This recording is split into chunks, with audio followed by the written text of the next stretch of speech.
All right, welcome everyone to that one Goosebumps podcast. So today we don't sadly have Goosebumps completionist. He got busy watching all of the episodes of the Horror Burrito, which you should do also. But instead we have our normal cast, which is Bumps of the Night, Josh Reviews Incorporated, and Review Reviewer, and me, cancerous YouTuber 69. Hold on, what the fuck is in your hand? Today, what is in your hand? That is not a book. That is a disrespect. You're doing us a disrespect. Please tell me he's the only one. Please tell me you guys, your copies look like this and not that. Yeah, disgusting filth, trash filth. Put it down. Herbie, please tell me your copy looks like this.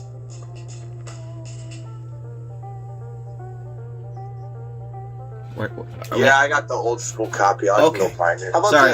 Wasaki, we're glad to have you back. I'm just teasing you. With that being said, let's break into Phantom of the Opera. Phantom of the Auditorium. Totally not a cleanse review.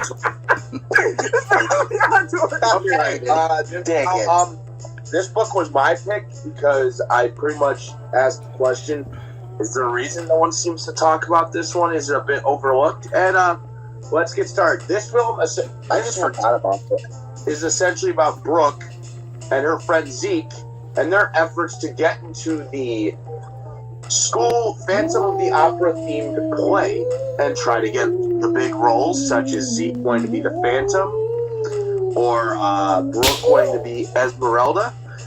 And as they're going through their auditions and their rehearsals, they notice a lot of weird things going on within the play. A lot of weird stuff with the backdrops, a bunch of graffiti. It's as if someone's trying to sabotage it, essentially. Oh my goodness. Damn, get the preprint out of here. Garbage. She probably point out out of here. This garbage never in the second wave got a second reprint, but it got a classic Goosebumps book. I guess I want to get into the meat of why this book may be overlooked. First things first, you're probably asking, Rest in peace, Josh, Uncle Phil. is it a bad Goosebumps book? The answer is absolutely not. It's actually a really good Goosebumps entry. I'm gonna let the other guys talk, and then we'll get around to it. I have a few things to say. I personally, what the fuck? Skittle Skedaddle, where did Brandel go? No, the Phantom got him! Oh no, Esmeralda, what have you done? Oh, it's the Phantom of the podcast! Oh, he's back. He's back, he's pissed! Hey, so did you fall through the trap door, Brandon? Yeah, I fell through the trapdoor. So obviously, I'll say the elephant in the room. Alright, I've seen some stuff. I'll say the elephant in the room, and I mean, obviously, it was a joke I made earlier, but this book essentially is a dumbed-down child version of Phantom of the Opera. Yes, it is. I don't hate this book, but I also feel it's kind of like, a cash grab. Like, a lot of Goosebumps are based off older movies. Like the 50s classic silver screens, but no, the story wasn't as bad. I still question why it didn't get a reprint in the 2003 release. I'm guessing maybe it just didn't do that well overall with readers, maybe? Copyright. What? Copyright. Is that what it was? Like, what determines what got a reprint and what didn't? Because we didn't get a full release. I looked it up. I did a research on it, and it's actually because of copyright. Oh. Because the company that owned the play didn't want them reprinting it. Okay. That makes sense. Whatever Broadway or whatever it is. What a time to be a Goosebumps fan. Facts for days. Yeah, what a time to be alive. But no, the characters were somewhat believable. The overall story was not terrible. I feel like the book had a stronger ending than the episode, but that's just me. Yeah, I think it did. I like the teacher the most. She don't take no shit. Me too. Josh, can you put your face in the camera, please? He's in the camera. Wasaki? Oh no, the Phantom got half his face! God damn it! Wasaki. My face is in the goddamn camera, you ass! No, it's not! They're just fucking with you. Well, who's next here? Because, Brandon, tell us what you liked about the Phantom of the Opera. The Phantom of the Auditorium. Alright, so... the Phantom of the what podcast. I liked about the Phantom of the Auditorium, was the fact that, it was good writing. The characters were believable. It wasn't. But seriously, I did like the story. My thing is I'm gonna be honest here. This is like, it's not a bad book at all. It's just I forgot about it. I flat out forgot about it for years. Like, it's just a one book that I'm just like, It has a good color scheme though, like slime to background ratio. Yeah. Like, the cover art, of course, is great because of Tim Jacobus. Yeah, they got that Jacobus shine to it. Look at that shit. Josh Wasaki, what's something you liked about the book? 2 out of 10. Let's be clear. What I like about Phantom of the Auditorium, I really like the teacher, like you said, Dalton. She takes no shit from nobody, which I really respected as a kid. So, Yes! I also really liked Zeke as a character. And I would just say that, yeah, the overall story and plot and setting. So I'm going to keep it real with y'all. I think some of its strengths are the reason why it's kind of forgotten. Here's the deal. First off, Brandon says well written. This is one of the more maturely written Goosebumps books, probably one of the 5 or 6 books with the least stupid moments. Like, it was very maturely written. It was tight. The story was relatively consistent. We are mature. But almost too consistent, because there wasn't a lot of twist. Like, the twist at the end was very predictable, and I'm kind of left, like, shrug. It kind of was R.L. Stine, like, he had a good story template in place. I feel like he should have, like, sometimes I felt like this book was a little too much on autopilot, because it's very consistent, it's very well written. I think the maturity is applaudable, because it doesn't, like, try to be something it's not. It's just his version of Family Auditorium. It had a lot of good twists and turns, the way, like, Esmeralda was portrayed and the Phantom. I think there was a lot of, like, good moments there. I really like what they did with the stages. I think the idea of a moment in school play is cool. It's just, I kind of wonder if the subject matter is a bit too mature over the head of a lot of young readers. I think it's still a very good Goosebumps book, but I think it's the very good Goosebumps book people are most likely to forget. The issue is it's dated. For those reasons. Like, the best part of the book is when, Zeke gets framed for fucking with the play. He's like, oh no, my VCR, how am I going to watch my movies? I'm going to watch my movies on my boomer TV, Brandon. What am I going to do? You read that now as a kid, you're like, what's a VCR? Yeah, exactly. Like, it's dated. I guess they could do an update where they're just like, No, I know don't what take a my VCR Blu-ray is. player, Yeah. Dad! Okay. In theory, but That's like the only real complaint I have, is just it's dated. That, and also... I'm having I think it adds a little bit of charm to it in my own weird way. It doesn't do anything, like, egregiously unforgivable by Goosebumps standards. Mm-hmm. Good point. Good point. It doesn't really have that, like, next level of, like, holy crap, it went a different direction type of moments that I feel like a Goosebumps book could use. Right. Though I did like the twist ending in the end. Wait, tell me about the cereal! I thought it was kind of it was too set in stone. Like, the twist felt like it was, as soon as Brian introduced, I'm like, he's the Phantom, that's the twist. And then, yeah, like, it was too easy to predict. Like, it wasn't a curveball. Like, this book is intelligently written. Like, it's Oh god, yeah. far from a dumb Goosebumps book. Which we all know there's a lot of those. Don't you shit talk How to Kill a Monster! No, but, come on, the best part of the book is like, oh, we went down the trap hole. Oh my god, there's a bowl of cereal here! And it's still crunchy! Yes. What the fuck, guys? Yeah. And then they get told to leave by that old homeless man. Stay out of my basement, Esmeralda. That's where I molest the kids who get lost at recess. Did we just turn this into Nightmare on Elm Street? Is there a non-canon connection between the two? Yes. That he's Freddy Krueger. 1, 2, Ezekiel's coming for you. Alright, well. If this were a player, it would be like a player who's had consistently really good stats his whole career, but doesn't really have that, like, MVP year moment to him. Sounds like Brandon. If Brandon was a book. Got him. Yep, that's my entire life in a nutshell, thank you. Josh, your entire episode is Stay Out of the Basement. Because it has plant hentai. But Yes. My son knows me. Are we ready to get in the rating? Let's rate this bitch. I think I have to give it credit for being consistent and having like a really good story foundation to build off of, but I feel like I have to dock points again because it didn't have that next level moment. I think a 7.5 out of 10 is appropriate for this one. Brandon? 7.5. Jesus Christ. 7.5. Josh Reviews Incorporated. It's one of my favorites, like the lesser favorites, so I'm gonna give it an 8. Okay. I'm gonna give it a 5.5. I don't hate it. I don't love it.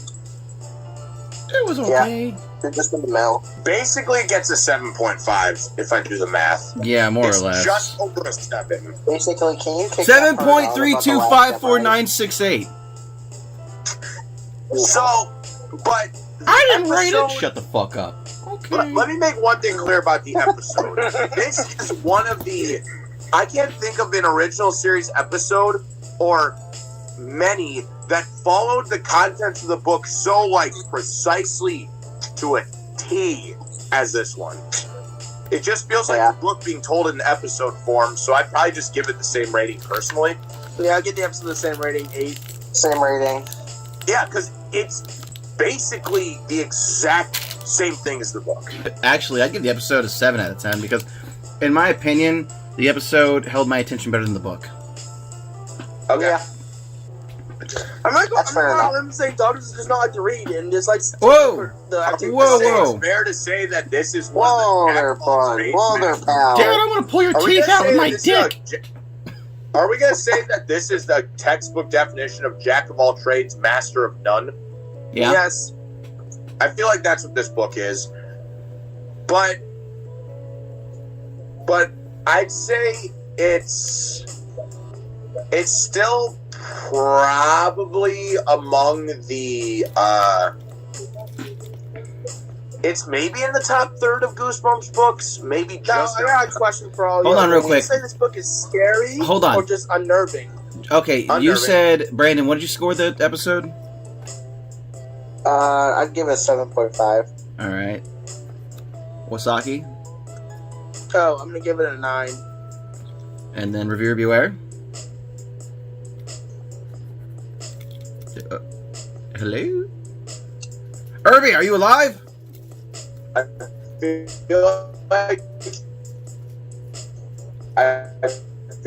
like there's a little bit of issue with the way they handle We're having technical difficulties. I'll be right back.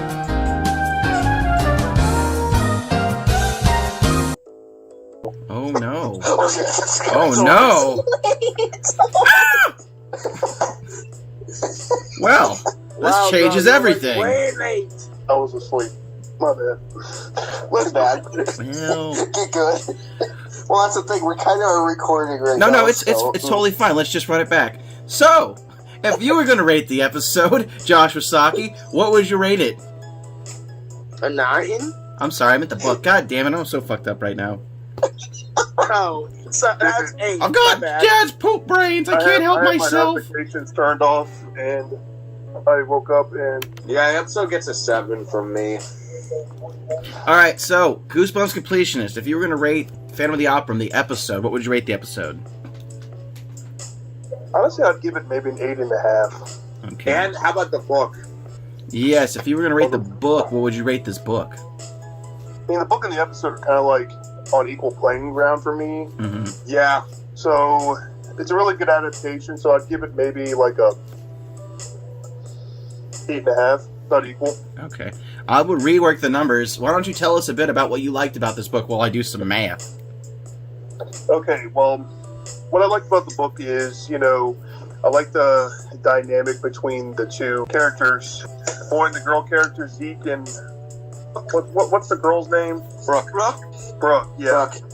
I like that they're best friends. I like that it like doesn't really, you know, play on the norms of like two girls, or two guys or something like that.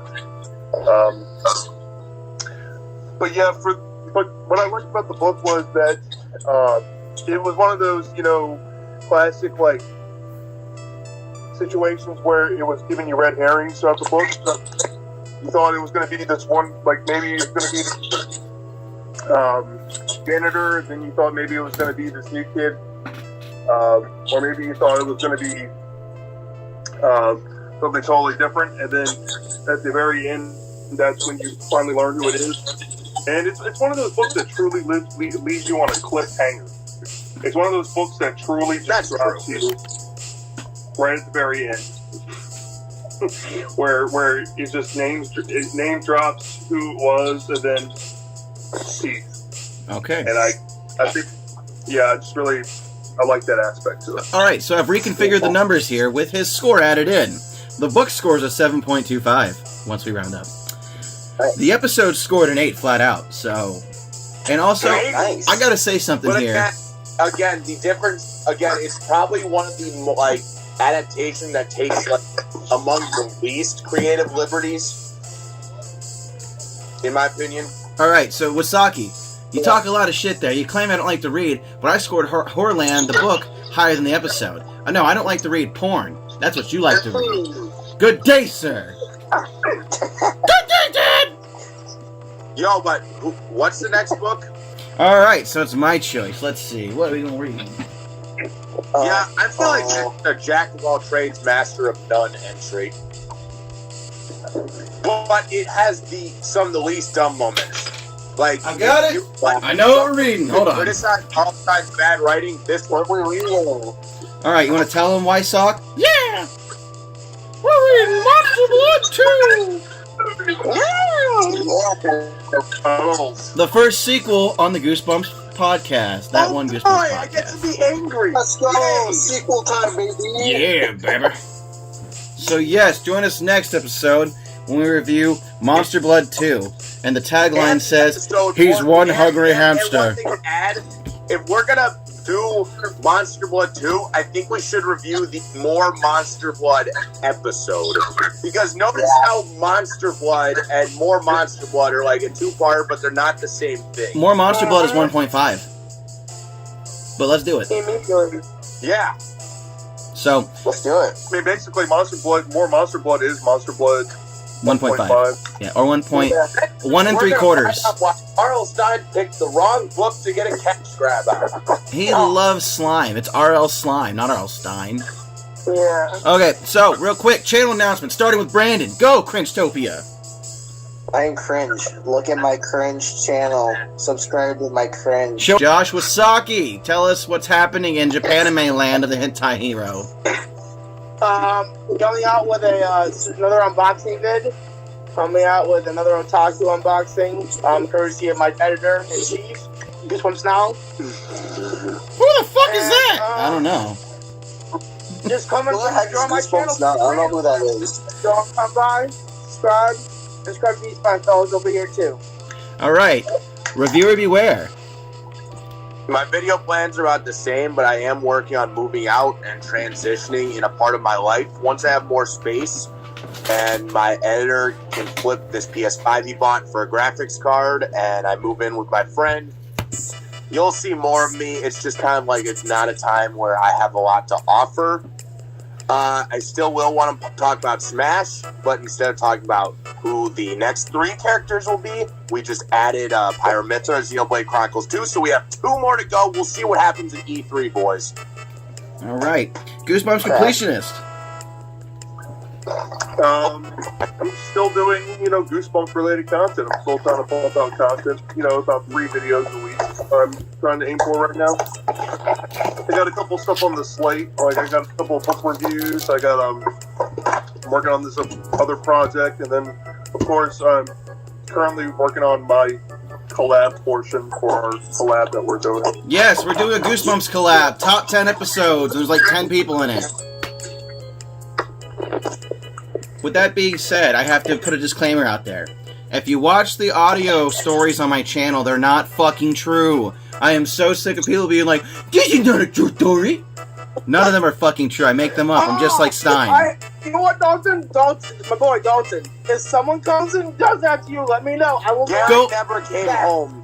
Go look at the Okay. Demon House video. There's like 20 people being like, "You're a fucking liar. You didn't go there." Like, no shit, you dumb fucks. Anyway, Goosebumps finds, scary stories, penis enlargement videos. It's all on my channel. Go check it out. This has been That One Goosebumps podcast, and we are Slime.